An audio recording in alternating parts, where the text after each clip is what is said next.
തിരക്കേറിയ ഒരു ജില്ലയായ എറണാകുളത്ത് കുട്ടനാടൻ പ്രതീതി ഉണർത്തുന്ന ഒരു സ്ഥലമാണ് കടമക്കുടി. ഏകദേശം ഒരു 14ഓളം ദ്വീപുകളാണ് കടമക്കുടിയിൽ സ്ഥിതി ചെയ്യുന്നത്. പ്രകൃതി രമ്യത വഴിഞ്ഞൊഴുകുന്ന ഒരു പ്രദേശം കൂടിയാണ് കടമക്കുടി. മത്സ്യകൃഷിയാണ് അവിടുത്തെ ആളുകളുടെ പ്രധാന വരുമാന മാർഗം.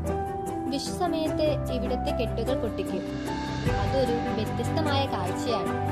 രാവിലെയും വൈകുന്നേരവുമാണ് ഇവിടെ ആളുകൾ കൂടുതലായി വരുന്നത്.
ഹലോ ഗൈസ്, അപ്പോൾ എൻ്റെ യൂട്യൂബ് ചാനലിലേക്ക് എല്ലാവർക്കും സ്വാഗതം.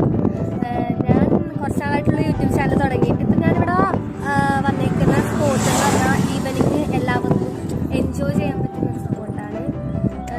നമ്മളിപ്പോൾ മറ്റൊന്നുമല്ല, നമ്മുടെ കടമക്കുടിയാണ്. അപ്പം അതിന്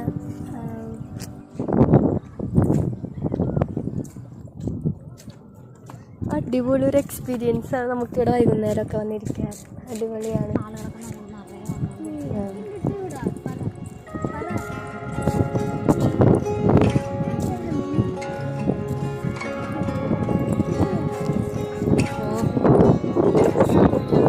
ഇവിടെ കൂടുതൽ കുറേ കടകളൊക്കെ ഉണ്ട്. അപ്പം നമുക്ക് ഇവിടെ ഒരു ചായയൊക്കെ മേടിച്ച് ഈവനിങ് നമുക്ക് ഇവിടെ ഒക്കെ ഇരുന്ന അടിപൊളിയാണ്.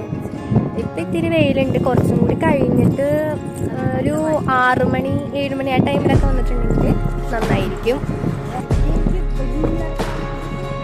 ഞാനപ്പോൾ എൻ്റെ ഫാമിലി ആയിട്ടാണ് വന്നേക്കുന്നത്. പിന്നെ ഇവിടെ നിന്ന് കുറച്ചങ്ങോട്ട് പോകുമ്പോൾ ജിമ്മിൻ്റെ മിഷനൊക്കെ കുറച്ച് നാളായിട്ടുള്ളൂ വന്നിട്ട്. അതൊക്കെ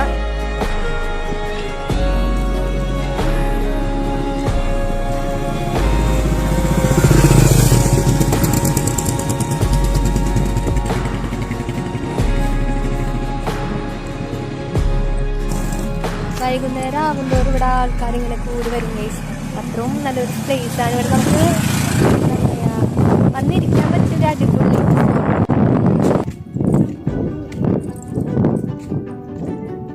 ഒരിക്കലെങ്കിലും നിങ്ങളിവിടെ വരണം ഗൈസ്. കാണണം, ഇവിടെ വന്നിരിക്കണം. അടിപൊളിയാണ്. ഒരു ശാന്തതയാണ് ഗൈസ് ഫുള്ള്. നമ്മുടെ ഉള്ളിൽ എന്തെങ്കിലും സങ്കടമൊക്കെ ഇടും. നമുക്ക് ഇവിടെ ഇരുന്നിട്ടുണ്ടെങ്കിൽ അതൊക്കെ തിരി കുറഞ്ഞൊക്കെ കിട്ടും.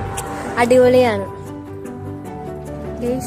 ഇത് പുളിമരം ഉണ്ടാ സൈഡിൽ നിൽക്കുന്നതാണ്. വെള്ളത്തിന് സൈഡിലുള്ളത്.